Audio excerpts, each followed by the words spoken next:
നമസ്കാരം, മെട്രോ പോസ്റ്റിലേക്ക് സ്വാഗതം. കർണാടക സ്റ്റേറ്റിലെ ഷിരൂരിൽ അർജുന് സംഭവിച്ചിട്ടുള്ള കാര്യം എല്ലാവരും അറിഞ്ഞിട്ടുണ്ടാവുമെന്ന് കരുതുകയാണ്. അപ്പം അദ്ദേഹത്തിന് വേണ്ടി അദ്ദേഹത്തിന്റെ കുടുംബത്തോടൊപ്പം നമ്മൾ എല്ലാവരും പ്രാർത്ഥിക്കുകയാണ്.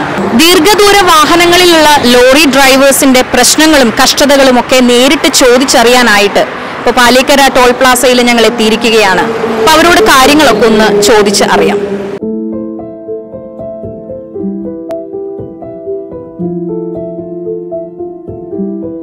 നമസ്കാരം.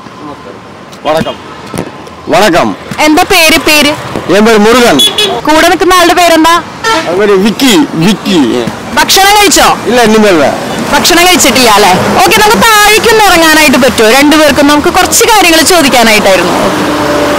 ഷിരൂരില്, കർണാടക സ്റ്റേറ്റിലുള്ള ഷിരൂരില് ഇവിടെയുള്ള കോഴിക്കോടുള്ള അർജുൻ എന്ന് പറയുന്ന ഒരു ലോറി ഡ്രൈവർ ഉണ്ടായിരുന്നു. തടിയൊക്കെ കൊണ്ടുപോകുന്ന ലോറി ഡ്രൈവർ. ആള് അവിടെ ഒരു മണ്ണിടിച്ചിലുണ്ടായപ്പോ അദ്ദേഹത്തെ കാണാണ്ടായി. 10-12 ദിവസത്തോളമായിട്ട് നമ്മുടെ കേരള സർക്കാരും അതുപോലെ തന്നെ കർണാടക സർക്കാരും അദ്ദേഹത്തിന് വേണ്ടിയിട്ടുള്ള തിരച്ചിൽ ചെയ്തുകൊണ്ടിരിക്കുകയാണ്. അദ്ദേഹത്തെ നോക്കിക്കൊണ്ടിരിക്കുകയാണ് മണ്ണിനടിയിൽ. കണ്ടിരുന്നോ? ടിവിയിൽ കണ്ടിരുന്നോ? വാട്സാപ്പ്, സോഷ്യൽ മീഡിയയിൽ എല്ലാത്തിലും ന്യൂസ് വരുത്. എല്ലാം പാത്തിരിക്കാം.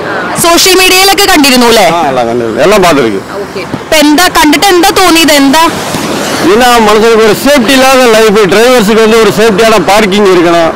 ஒரு 100 கிலோமீட்டர் 200 கிலோமீட்டர் வண்டி ரன்னிங் பண்ணாலும் ஸ்டே பண்ணுறதுக்கு ஒரு இடம் இருக்கணும் டிரைவர்ஸுக்கு. അതാണ് ഒരു സിരമ ഹൈവേസിൽ.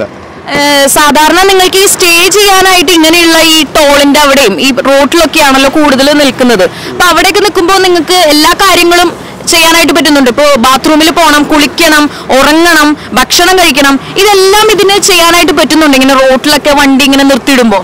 இந்த இடத்துல சௌகரியம் கம்மியாக இருக்கு. பார்க்கிங் வேணும். டிரைவர்ஸ்க்கு வந்து பார்க்கிங் இருக்கணும். பார்க்கிங் இருந்தாலும் நாங்கள் வண்டியில சமையல் பண்ணிக்கிறோம். குளிக்கிறதுக்கு பாத்ரூம் போறதுக்கு இடம் இருக்கணும். ഒന്നും തന്നെ കിട്ടുന്നില്ല അല്ലേ? இப்போ அங்கே முன்னாடி நின்றுருந்தேன் ஒரு இடத்துல. அங்கே வண்டி எடுத்துட்டு போகல, டோல் பக்கத்தில் வந்துட்டு. இப்போ இங்கே இடம் கம்மியாக தான் இருக்கு. கொஞ்சம் சிரமப்பட்டு தான் ஓரமாக நின்றுக்கிட்டு இருக்கோம். அண்ணா வணக்கம். வணக்கம். എന്താണ് എവിടേക്കാ പോകുന്നത്? കൊച്ചിയിലെ ലോഡ് சொல்லிருக்காங்க. അത് കൺഫേം പண்றதுக்கோசரம் വെയിറ്റിംഗിൽ ആയിരിക്കും. ഓക്കേ. അതിനു വേണ്ടിട്ട് വെയിറ്റ് ചെയ്ത് നിൽക്കുകയാണ്. ഇതാണല്ലേ വണ്ടി? ഇത്ര വലിയ വണ്ടിയാണ് ഓടിക്കുന്ന ചേട്ടനാണ് കേട്ടോ. എങ്ങനെയാണ് ഇത് കൊണ്ടുപോകുന്നത്? ഞാനിത് കാണുമ്പോൾ എനിക്കൊരു ആശ്ചര്യം ഉണ്ടാവാറുണ്ട് ഇത് ഓടിക്കുന്ന ഒരു ഡ്രൈവറെ കാണാനായിട്ട്. இது ஒரு ஃபைலிங் மிஷின் ஏத்துற ஹெவி ஜாமான் மட்டும் ஏத்துறது, மெஷினரி அந்த மாதிரி ஏத்துறது. அது ஏத்துறதுக்காக வெயிட் பண்ணிருக்காங்க. இது வந்து இப்போ நாங்கள் கர்நாடகாவிலேருந்து வந்தோம். வந்துட்டு எர்ணாகுளத்தில் இறக்கிட்டு திரும்ப வெயிட்டிங் நிற்கிறோம் லோடுக்கோசரம்.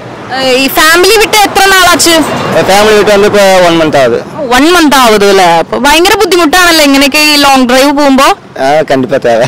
எனக்கு அபிப்பிராயமே அதெல்லாம் வந்து ப்ராப்ளம் தான். அதெல்லாம் போகக்கூடாது தான் இந்த மாதிரி மழை டைமில். இந்த மாதிரி சில ஓனர்கள் போக சொல்கிறாங்க. போய் இப்போ என்னையவே அதில் தான் வர சொன்னாங்க. நான் இப்போ வரமாட்டேன்னு சொல்லிட்டேன்.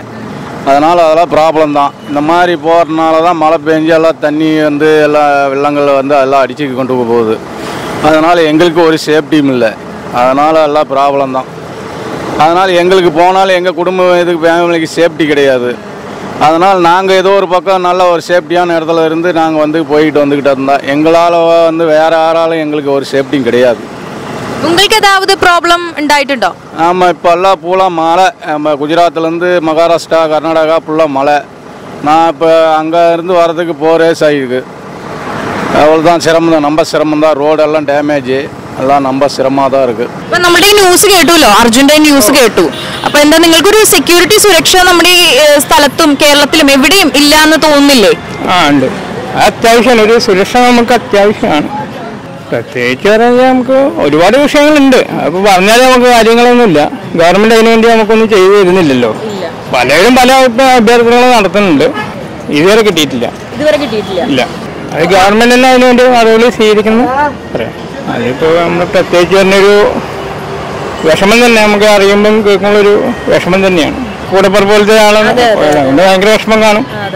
നിങ്ങളെ പോലുള്ള ഒരു മനുഷ്യനാണ് ഇപ്പൊ അവിടെ ഇങ്ങനെ എന്താ പറയാ, നമുക്ക് അറിയില്ല ആളുടെ ഒരു അവസ്ഥ എന്താണെന്ന് അറിയില്ല. ഒരു അറിവില്ലല്ലോ.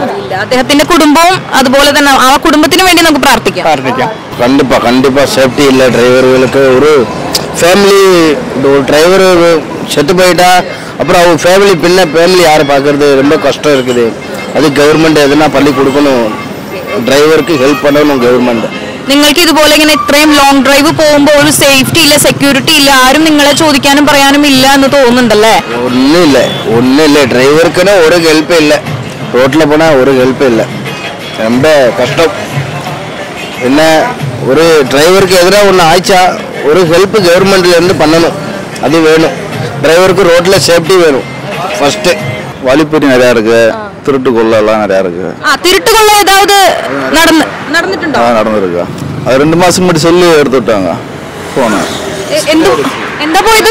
சித்தூர், ஆந்திரா சித்தூரில் அங்கே ஸ்ப்ரே அடிச்சு எடுத்து விட்டுருக்காங்க. ஓங்கல்ல எடுத்துருக்காங்க முழுவில், ஸ்ப்ரே அடிச்சு எடுத்து விட்டுருவாங்க.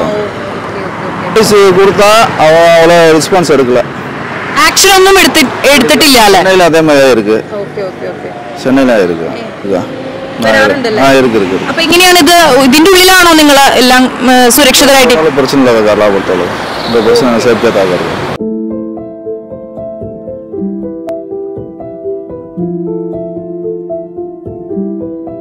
സംഘടനകൾ എന്തെങ്കിലും അപേക്ഷ കൊടുത്തിട്ടുണ്ടോ സർക്കാരിന്? சர்க்கார் இது வரைக்கும் எங்கிட்ட வந்து எதுவுமே எங்கள் டிரைவர்ஸ் வந்து கேட்டதே கிடையாது. நீங்கள் எப்படி உங்கள் லைஃப் எப்படி போகுது என்ன எதுவுமே எங்கள் டிரைவர்ஸை கேட்கவே மாட்டாங்க, எந்த சர்க்காரும் கேட்காது. இதே அனுபவம் தான் எல்லா டிரைவர்ஸுக்கும் இதே பிரச்சனை இருக்குது. എല്ലാ ഡ്രൈവേഴ്സ് ആൾ ഡ്രൈവേഴ്സ്. എങ്ങനെയാണ് കള്ളന്മാരുടെ ശല്യമൊക്കെ ഉണ്ടാവാറുണ്ടോ? നമ്മൾ ന്യൂസിലൊക്കെ കാണുന്നുണ്ട് ഈ ഇതുമ്പോഴേക്ക് എന്താ ചില്ലുമ്പോഴേക്ക് മൊട്ടെറിയുക, അതുപോലെ തന്നെ രാത്രി സമയത്ത് കവർച്ചാ സംഘങ്ങൾ വരിക, നിങ്ങളെ വന്ന് ആക്രമിക്കുക, പൈസയ്ക്കും മൊബൈൽ ഫോൺ അങ്ങനെ എന്തെങ്കിലുമൊക്കെ ആക്സസറീസ് കൊണ്ടുപോകാനായിട്ട്, അങ്ങനെ എന്തെങ്കിലും അനുഭവം ഉണ്ടായിട്ടുണ്ടോ? நிறையா இருக்கு. நான் வந்து 25 years ஆச்சு லாரிக்கு வந்துட்டு, 25 வருஷம். அதாவது வந்துட்டு இன்னுமே அந்த பிரச்சனை இருந்துகிட்டே இருக்கு. நைட்டில் மகாராஷ்டிராவில் இருக்கு, கர்நாடகாவில் இந்த பிரச்சனைகள் இருக்கு, மத்திய பிரதேசத்தில் இருக்கு இந்த பிரச்சனை. திருடுன்றது எல்லா ஏரியாவில் இருக்கு. நம்ம தான் பார்த்து கொஞ்சம் சுதாரணமாக ஓட்டிக்கணும் வண்டி. ഇവിടെ കേരളത്തിൽ ഉണ്ടായിട്ടുള്ള എന്തെങ്കിലും അനുഭവം പറയാൻ പറ്റുമോ? இல்லை, இது வரைக்கும் கேரளாவில் அந்த மாதிரி பிரச்சனை எதுவும் வந்ததில்லை. ஆமாம், நான் தூங்கியிருக்கேன், எல்லாத்தையும் டோல்கேட்டில் போட்டு தூக்கம் எங்கே வந்தாலும் போட்டு தூங்கிடுவான். காலையில் எழுப்பி விட்டுவாங்க, சரி சேடா விடிஞ்சிருச்சு போங்கன்ட்டு. மற்ற பிரச்சனை கேரளாவில் வந்ததில்லை. கண்டிப்பாக இந்த மாதிரி கேரளா வந்து கடவுள் புண்ணியத்தில் எங்களுக்கு எதுவும் இல்லை. ஏன்னா கேரளா கவர்மெண்ட் வந்து எங்களுக்கு வந்து போலீஸில் வந்து எல்லாமே ஒத்துழைக்கிறாங்க. ரோடு பிரச்சனைலேருந்து எல்லாமே வந்து எங்களுக்கு இவ்வளோ பெரிய வண்டியை நாங்கள் ஃபஸ்ட்டு ஒரு 10-15 வருஷத்துக்கு முன்னாடி இந்த திருச்சிரோ இல்லை கேரளாக்குள்ளே நுழையாதான் அந்த வண்டியை நுழைய முடியாது. ஆனால் இன்றைக்கி வந்து நாங்கள் அந்த வண்டியை எடுத்துகிட்டு வரோம், ஒரு மிஷினரி எடுத்து வர அளவுக்கு கவர்மெண்ட் வந்து எங்களுக்கு வந்து சாலைகளை பாதுகாப்பு நல்லா பண்ணி கொடுத்துருக்காங்க. அப்படி பார்த்தீங்கன்னா எங்களுக்கு வந்து கேரளா வந்து முக்கால்வாசி போலீஸ் எங்களுக்கு அடாவடி பிரச்சனை கிடையாது. மீதி ஸ்டேட்டில் இப்போ கர்நாடகா மகாராஷ்டிரா போனால் எங்களுக்கு பெரிய பிரச்சனைனா போலீஸ் தான். ஆனால் அந்த കേരള സ്റ്റേറ്റിൽ അത് എங்களுக்கு கிடையாது. ഈ പിടിച്ചുപറി കൊള്ളസംഘം അങ്ങനെയൊക്കെ ഉണ്ടായിട്ടുണ്ടോ?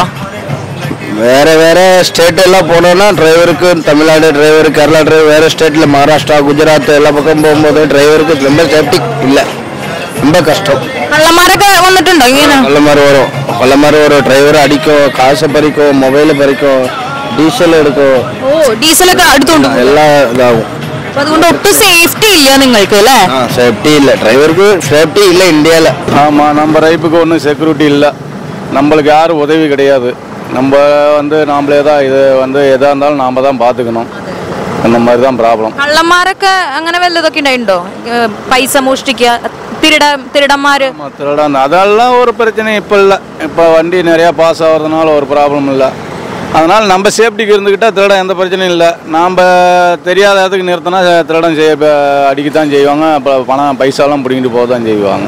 എത്ര നാളായി ഫാമിലി വിട്ട് ഫാമിലി വിട്ട് വന്ന് 5 നാൾ ആവും. നിരവധി വാഹനങ്ങൾ ഈ ഹൈവേയിലൂടെ ചീറിപ്പാഞ്ഞു പോകുമ്പോഴും ഇതിന്റെ സൈഡിലായിട്ട് കുറേയധികം ലോറികൾ പാർക്ക് ചെയ്ത് വെച്ചിട്ടുണ്ട്. അവിടെ കുറേയധികം ലോറി ഡ്രൈവേഴ്സിനെയും ഞങ്ങൾ കണ്ടു. അവരൊക്കെ രാത്രിയിൽ ഉറക്കൊളച്ച് ലോഡ് കയറ്റി കൊണ്ടുപോവാണ്. രാവിലെ ഈ ഒരു പകൽ സമയത്താണ് അവർക്ക് ഉറങ്ങാനുള്ള ഒരു ടൈം കിട്ടുന്നത്. ഇവരുടെയൊക്കെ അഭിപ്രായങ്ങളിൽ നിന്നും അവർക്ക് വേണ്ട പ്രശ്ന പരിഹാരങ്ങൾ എത്രയും വേഗം ബന്ധപ്പെട്ട അധികാരികൾ നടത്തേണ്ടതാണെന്ന് ഞങ്ങൾ അഭ്യർത്ഥിക്കുകയാണ്. മെട്രോ പോസ്റ്റിൽ നിന്നും ക്യാമറാമാൻ പ്യാർലാലിനൊപ്പം ആതിര മേനോൻ.